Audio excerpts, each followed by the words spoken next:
오늘 하나님의 말씀은 우리 에베소서 5장 18절 말씀 한 절입니다. 우리 다 같이 한 목소리로 합독하도록 하겠습니다. 시작. 술 취하지 말라. 이는 방탕한 것이니 오직 성령의 충만을 받으라. 아멘.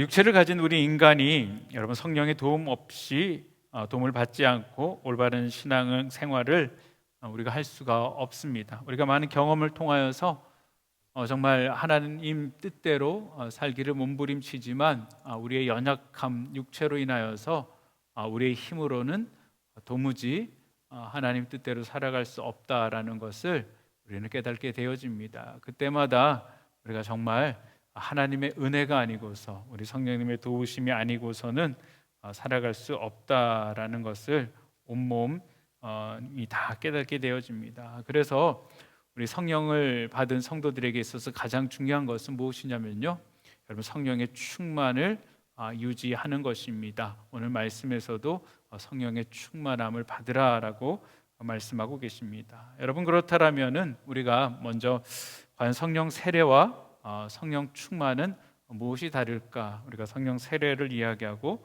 성령 충만을 이야기하는데요.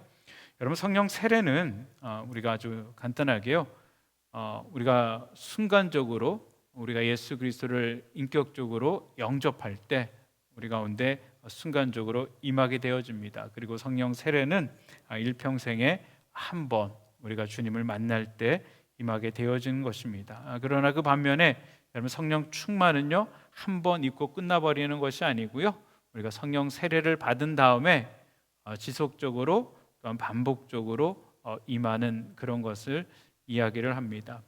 어쩌면 성령 세례가 기독교 신앙생활의 출발점으로서 우리가 하나님의 자녀가 되기 위한 어떤 필요한 것이라면은, 우리가 성령 충만은요, 우리가 정말 기독교 신앙생활을 성공적으로 유지하기 위하여서, 우리가 예수 그리스도를 닮아가기 위하여서 필수적인 것이다라고 말할 수 있습니다. 왜냐하면은 우리가 성령 충만해야만 우리가 성령님의 도우심을 충분하게 받을 수 있기 때문인 것입니다. 그렇다면은 여러분 우리가 성령 충만을 유지할 수 있는 그런 비결은 무엇일까요?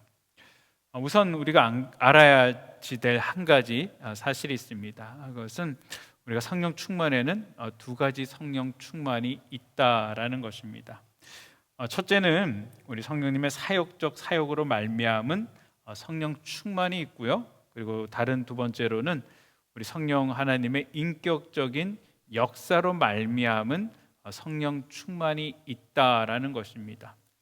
여러분 성령의 사역적인 역사로 말미암은 성령 충만은요, 우리 하나님께서 우리 인간이 하나님의 일을 하게 하시기 위하여서 주시는 사역적인 성령의 충만함입니다.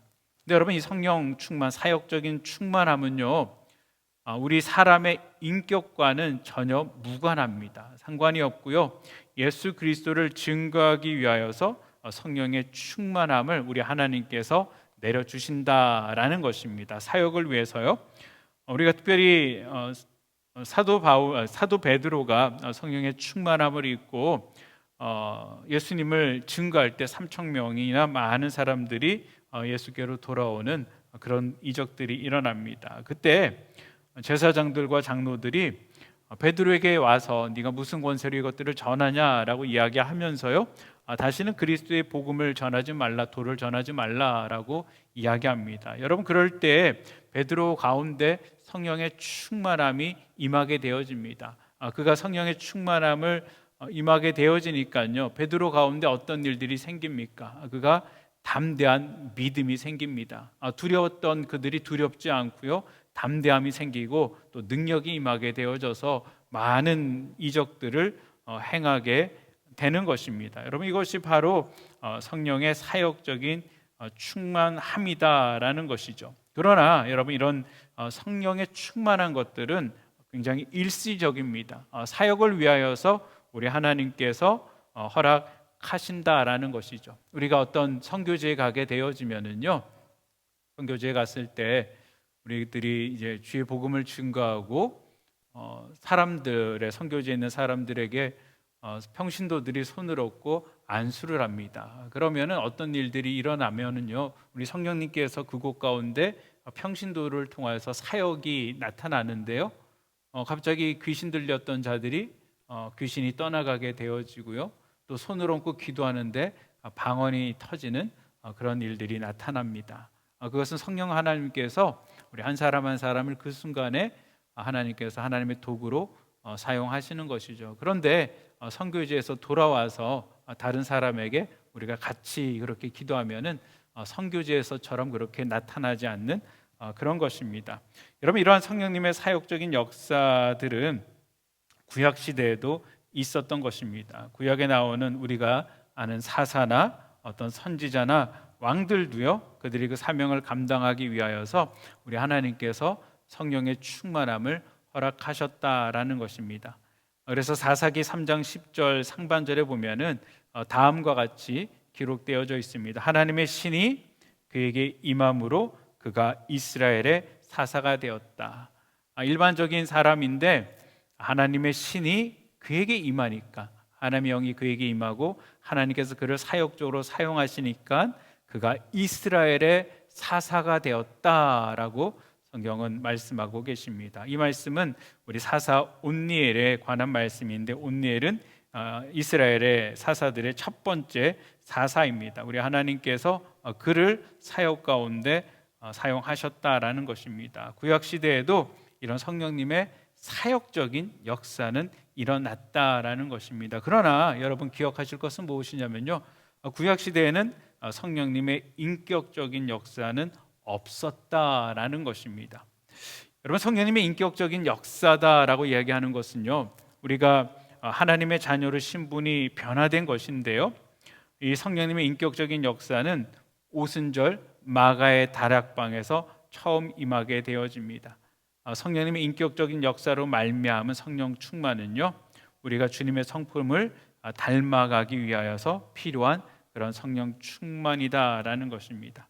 다시 말하면은 이 성령 충만이 지속적으로 유지됨으로 말미암아 주님의 성품과 반대되어지는 우리의 성품이 주님의 성품을 닮아가게 되어 있다라는 것입니다. 하나님의 성품이 우리의 성품을 변화시키는 것이죠. 따라서 어떤 성령님의 사역적인 역사로 말미암은 성령 충만은요, 어떤 일시적인 것들, 잠깐 일어나는 것이다라면은 성령님의 인격적인 역사로 말미암은 성령 충만은요, 우리 가운데 함께하고 계시면서 지속적이다라는 것입니다. 우리를 떠나버리는 것이 아니고 우리 가운데 거하시면서 우리를 변화시키신다라는 것입니다. 사도행전 6장 3절에 보면은 다음과 같이 이야기를 하고 있습니다. 형제들아, 너희 가운데서 성령과 지혜가 충만하여 칭찬 듣는 사람 7을 택하라. 우리가 이 일을 저에게 맡기고라고 이야기합니다. 여러분, 이 말씀은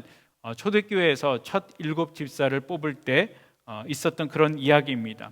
근데 이 말씀 가운데 성령과 지혜가 충만한 자를 뽑으라라고 이야기하는데요, 이 성령과 지혜가 충만한, 특별히 성령이 충만한 것들이 이야기하는 것이 무엇이냐면요, 여러분, 인격적인 역사로 말미암은 성령 충만이다라는 것입니다. 왜 그러냐면요, 이 성령 충만이, 여러분, 성령 충만의 사역적인 역사로 말미암은 성령 충만이라면은 여러분, 그때 그 순간에 누가 성령 충만하느냐라는 말이 되는 것입니다. 그 가운데, 가장 그 상황 가운데 지금 현재 성령 충만한 자를 뽑으라라는 것이죠. 하지만 그가 다음에 어떻게 될 수 알지 모르기 때문에 문맥과 맞지 않는 것입니다. 그래서 우리가 알 수 있는 것들은 그 성령 충만한 자들이 인격적으로 성령이 함께하고 계시며 그 가운데 역사하는 자를 찾으라라고 이야기를 하고 있는 것입니다. 그래서 주님께서 오늘 읽어드린 본문 에베소서 5장 18절에서도 우리가 이 성령의 충만을 유지하기를 바라십니다.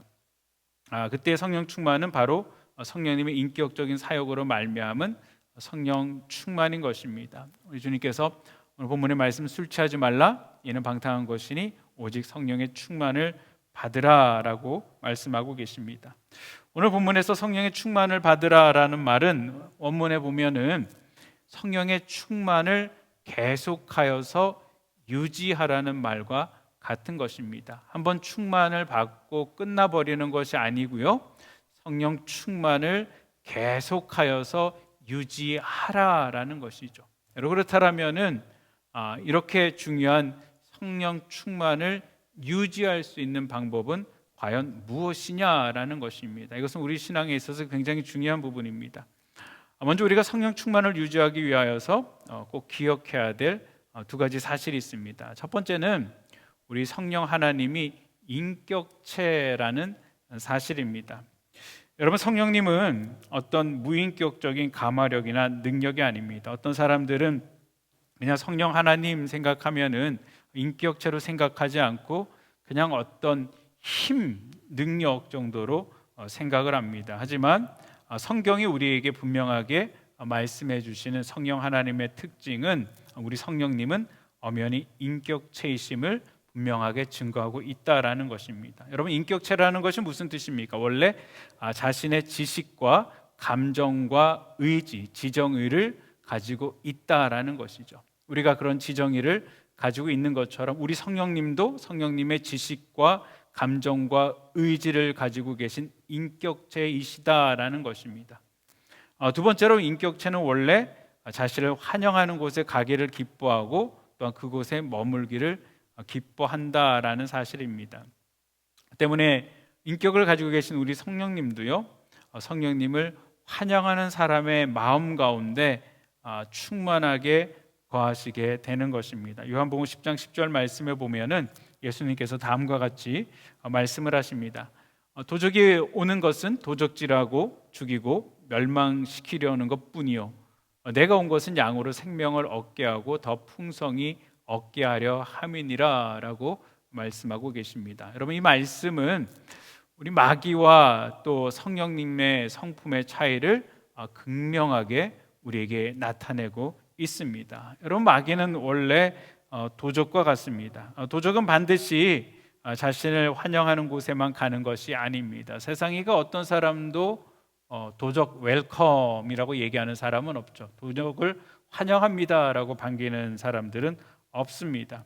오히려 도적을 막기 위하여서 담장을 높이 쌓고 또 가시 철조망을 치고 또 모서리에, 우리 옛날에 보면은 유리병을 이렇게 깨서 그 위에 꽂아놔도 도둑들은 그것을 넘어서 들어온다라는 것입니다. 이처럼 여러분, 마귀 사탄은 저와 여러분들이 환영하지 않아도, 너무 배척하여도 어쨌든 길을 쓰고 우리 삶 속에 들어오기를 원한다라는 것입니다. 이것이 마귀다라는 것이죠. 그러나 여러분이 성령 하나님, 우리 하나님은 거룩하신 인격체이기 때문에 마귀처럼, 도적처럼 억지로 우리 가운데 들어오는 것이 아니고요, 환영하지 않는 심령 가운데는 절대로 들어올 수가 없다라는 것입니다.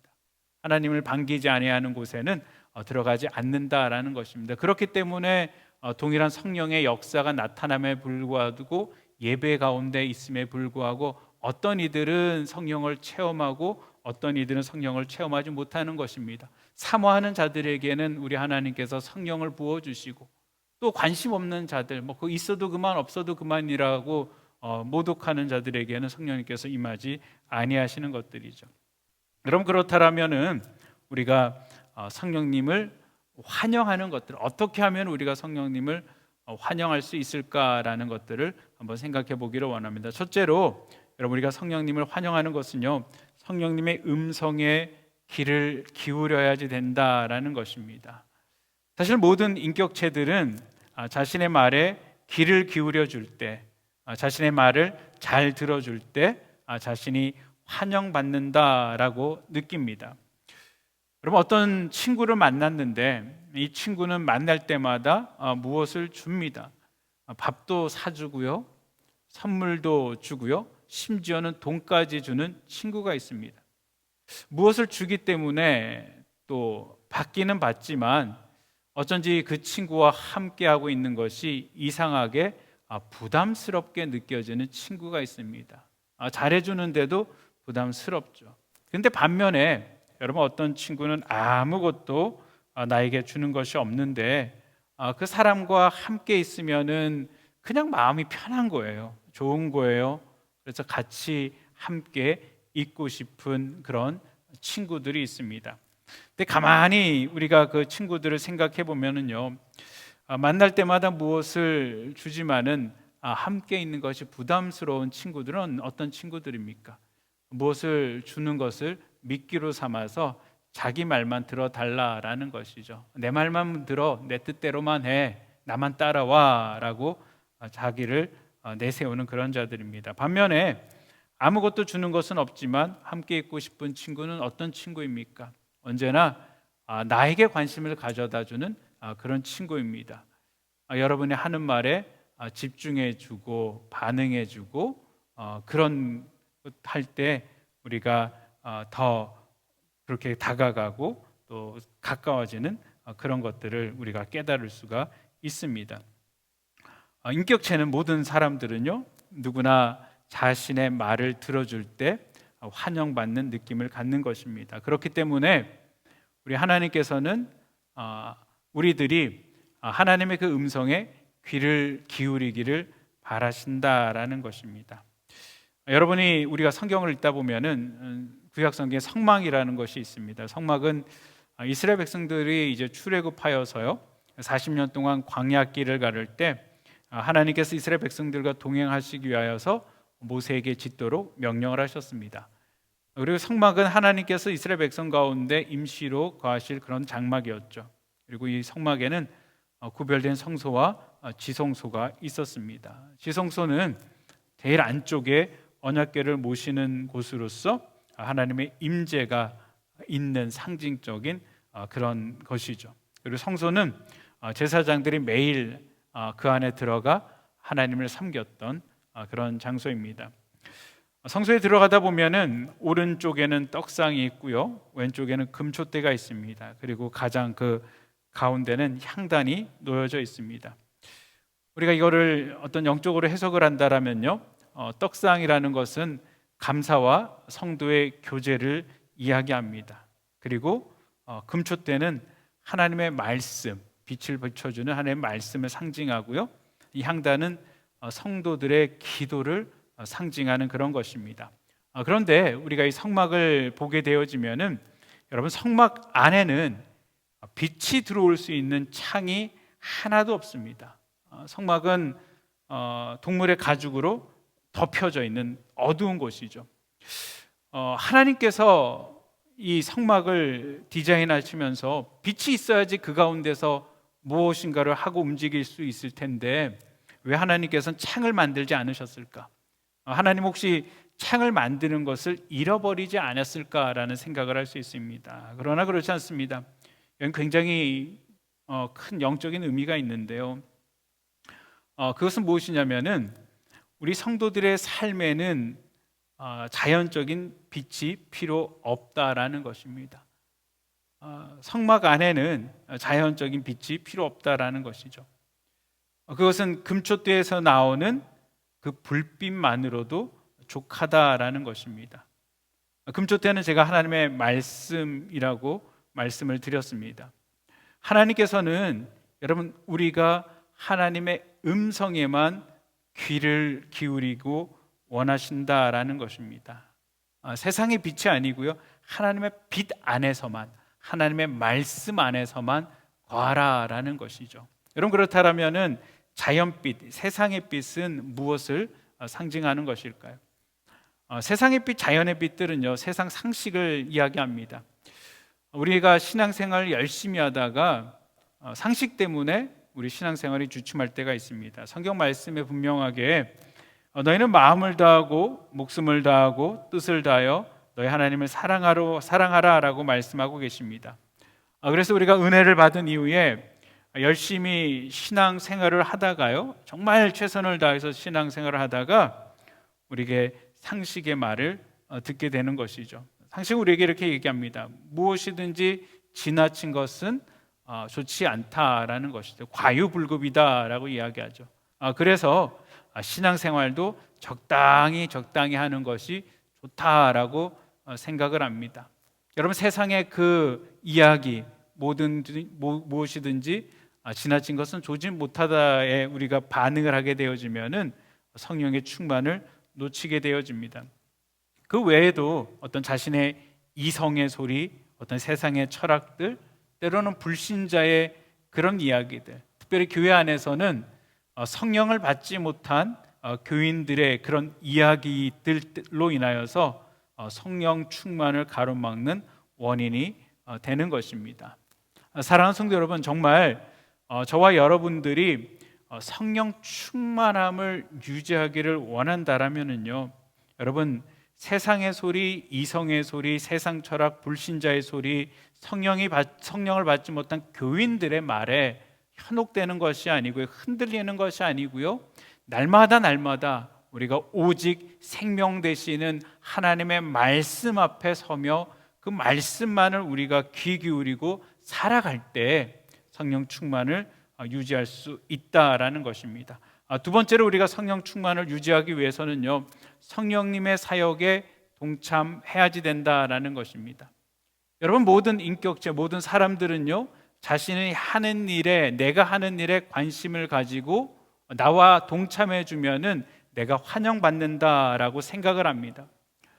제가 어떤 사람을 만났는데 그 사람을 만났을 때 그 사람이 제가 전혀 관심 없는 내용을 혼자서 신이 나서 이야기를 한다라면요, 몇 시간 동안 그냥 자기가 하고 싶은 얘기만 다 하고 자기 주장만 다 한다라면은요, 한두 번은 만나서 대화를 하겠지만 계속 반복되어지면은 저도 모르게 지치게 되어지고요, 힘이 빠지게 되어지고요, 만남을 조금씩 줄이면서 될 것입니다. 그런데 어떤 분이 찾아와서 성경적인 삶이 어떠한 삶인지, 그리고 목회에 관하여서 우리가 이야기를 한다라면은요, 저는 아주 신이 나서 밤을 새워가면서 그분과 이야기할 수 있습니다. 왜냐하면은 저의 관심이 성도들의 온전한 삶에 있기 때문이고요, 목회에 있기 때문인 것입니다.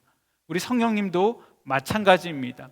성령님이 하시는 사역에 여러분, 저와 여러분들이 정말 관심을 가지고 동참할 때 이들이 내가 하는 일에 관심을 가지는구나 라고 생각하시며 성령님이 환영받는 그런 느낌을 가지신다라는 것입니다. 그런데 여러분, 성령님의 사역이 무엇입니까?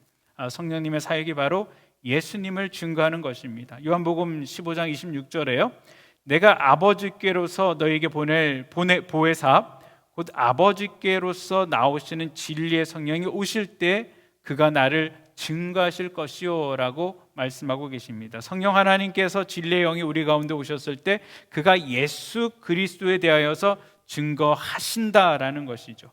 그렇기 때문에 여러분, 성령 충만을 우리가 유지할 수 있는 것들, 그런 것은 무엇이냐면은 성령님이 하시는 그 사역, 바로 복음을 전하고 영혼을 살리는 일 가운데 우리가 동참할 때 성령 충만을 유지할 수 있다라는 것입니다. 때문에 저와 여러분들이 다른 것들도 중요하지만 우리 사역 가운데, 우리 한인기독교 가운데 우리 하나님께서 우리 가운데 구령의 열정들을 부어주시사 우리 성령님께서 함께 하셔서 영혼을 살리는 교회 또 되시기를 주님의 이름으로 축복을 드립니다. 셋째로 우리가 성령의 충만함을 유지하기 위해서는요, 성령님의 소욕을 따라 사는 것입니다. 우리가 성령을 받고 나면은 여러분, 우리 마음 속에는 서로 정반대되어지는 두 가지 욕심들이 생깁니다. 하나는 우리 안에 계속 있었던 육체의 소욕입니다. 육체적인 정욕들, 안목의 정욕들, 이생의 자랑들이지, 내 뜻대로 내 마음대로 살고 싶은 그런 나의 욕구들입니다. 그런데 두 번째로 우리가 성령님을 모셨을 때, 성령님이 임하였을 때 우리 안에는 성령님의 소욕, 성령님의 마음이 생기게 되는 것입니다. 여러분, 우리가 성령을 받기 전에는, 성령의 소욕이 없을 때에는 우리 마음 속에서는 육체의 소욕밖에 없었습니다. 그런데 성령을 받고 나면서 우리 안에 새로운 성령의 소욕이 생긴 것입니다. 그런데 여러분, 우리가 이해해야 될 것은요, 성령의 소욕이 내 가운데 생겼다라고 해서 육체적인 소욕이 없어진 것이 아니다라는 것입니다. 내 안에는 여전히 육체적인 소욕이 있고 성령의 소욕이 들어왔다라는 것이죠. 그렇기 때문에 여러분, 성령을 받은 다음에 우리가 더욱더 갈등에 시달리는 이유가 여기에 있는 것입니다. 두 마음이 함께 있기 때문에. 오히려 성령을 받기 전에는 여러분, 육체적인 소욕밖에 없었기 때문에 갈등이 없었습니다. 여러분, 세상 사람들이 즐기는 것들, 갈등을 가지고 즐기는 사람이 아무도 없습니다. 그냥 본능대로 하고 싶은 대로 어떠한 걸리낌도 없이 그들은 죄악 가운데 살아갑니다. 그러나 성령의 소욕을 가지게 되어지면은 거기에 자꾸 반하는 생각들을 하는 것들이죠. 예를 들어서 우리가 이제 성령의 충만함을 받으면은 새벽에 일찍 일어나서 주님 앞에 기도도 하고 싶고 예배도 하고 싶고 또 모든 예배 가운데 참석하고 싶은 그런 마음들이 생기게 됩니다. 어떻게든 교회에 나와서 하나님을 바라보고 싶은 것들이죠. 그러나 여전히 우리 가운데는 육체적인 소욕들이 있습니다. 육체적인 소욕들은 무엇이라고 얘기합니까? 피곤한데 새벽에 그렇게 일찍 일어나냐? 교회는 뭘 그렇게 자주 가냐? 그냥 주일에 한 번 가면 되고 섬기면 되는 거지 뭘 또 그렇게 섬기는 것들을 열심히 섬기냐? 그래도 되지라고 그냥 육체는 끊임없이 이야기를 합니다. 여러분, 우리가 만약에 육체의 소욕과 성령의 소욕이 대립되어질 때 우리가 성령의 소욕을 무시하고 우리가 육체의 소욕을 따르게 되어진다라면요, 물론 우리는 어쩌면 육체는 편할지는 모릅니다. 그러나 우리가 성령을 거스리는 그런 것들이 되죠. 이렇게 되어지면 우리의 성령의 충만함이 사라지게 되는 것입니다. 갈라디아서 5장 17절에 말씀하시죠. 육체의 소욕은 성령을 거스리고 성령의 소욕은 육체를 거스리느니라. 이 두 마음이 우리 가운데 항상 대립되어져 있다라는 것이죠. 우리가 정말 진정으로 바라는 것은 이 대립이 아닌 우리 마음속에 참 기쁨과 평안일 것입니다. 근데 여러분, 우리가 그토록 바라는 우리가 참 평안과 기쁨을 우리가 유지하기 위해서는요, 우리 안에 성령 충만함을 가져야지 된다라는 것입니다. 성령 충만함을 가지기 위해서는 두 소욕들 가운데 우리가 육체의 소욕을 버리고 성령의 소욕 가운데로 살아가야지 된다라는 것입니다. 사랑하는 성도 여러분, 우리가 이 땅을 살아가면서 정말 우리의 힘으로는 도무지 살아갈 수 없다라는 것을 깨닫습니다. 그냥 세상 사는 사람처럼 산다라고만 한다라면 전혀 문제될 것이 없죠. 하지만 우리가 말씀대로 하나님의 뜻대로 예수 그리스도를 닮아가기 위해서는 우리의 힘으로는 도저히 불가능하다라는 것을 절실하게 깨닫습니다. 그렇다면 우리가 포기만 할 것이 아니고요, 우리가 성령님의 음성에 우리가 하나님의 말씀만 귀 기울이시기를 바랍니다. 그리고 우리가 하나님의 사역, 성령님의 사역에 동참하시기를 바랍니다. 우리가 전도와 선교에 발을 떼시기를 바랍니다. 우리가 주변에 돌아보면은 분명히 하나님을 믿지 아니하는 그런 자들이 있고요, 우리가 섬길 수 있는 그런 것들이 있습니다. 특별히 우리가 이제 또 제3세계 어린이들에게 우리가 선물 상자, 크리스마스 선물 상자를 보내는데요, 이것도 전도의 한 발을 떼는 것입니다. 우리가 직접 그곳에 가서 전달해 주지는 못하지만 누군지는 모르지만 이 선물을 받을 그 아이가 이 선물을 통하여서 하나님의 사랑을 깨닫고 하나님의 복음을 받아들이고 그 심령 가운데 성령이 들어가서 변화되는 인생이 되었으면 좋겠다라는 마음을 가지고 기도하며 준비한다라면은 그곳 가운데 우리 성령님께서 역사하실 줄 믿습니다. 셋째로 우리가 성령님의 수욕대로 살기로 결단을 내리는 것입니다. 사랑하는 성도 여러분, 우리가 하나님의 뜻을 깨닫는 것만이 아니고요, 그 깨닫는 것대로 살아가는 것이 너무나도 중요합니다. 저와 여러분들이 이 땅을 살아가면서 정말 육체로 살아가는 것이 아니고 온 몸이 우리 성령의 충만함으로 성령의 인도하심대로 살아가시기를 주님의 이름으로 축원드립니다. 기도하시겠습니다. 사랑과 은혜가 많으신 아버지 하나님 감사를 드립니다. 아버지 하나님, 우리가 성령의 충만한 자들로 되게 하여 주시옵소서. 성령의 소욕을 쫓아 사는 자들 주님 되게 하여 주시옵소서. 온전히 우리가 말씀에 귀 기울이는 자들, 하나님의 세밀한 음성을 듣는 자들 주님 되게 하여 주시옵소서. 또한 우리가 하나님의 사역에 동참하는 자들 주님 되기를 원합니다. 하나님의 눈이 가는 곳에 우리의 눈이 가게 하시고, 하나님의 마음이 가는 곳에 우리의 마음이 가게 하시고, 하나님의 눈물 흘리는 그곳 가운데 우리가 눈물 흘리는 자들 주님 되게 하여 주시옵소서. 또한 아버지 하나님, 하나님 뜻대로 결단하며 사는 자들, 발을 내딛는 자들 주님 되게 하여 주시옵소서. 우리 온 한인기독교의 성도들이 아버지 하나님 모두가 성령 충만하며 성령의 인도하신 대로 살아가는 복된 삶 되게 하여 주시옵소서. 우리 주님 의지하고 예수님의 이름으로 기도합니다. 아멘.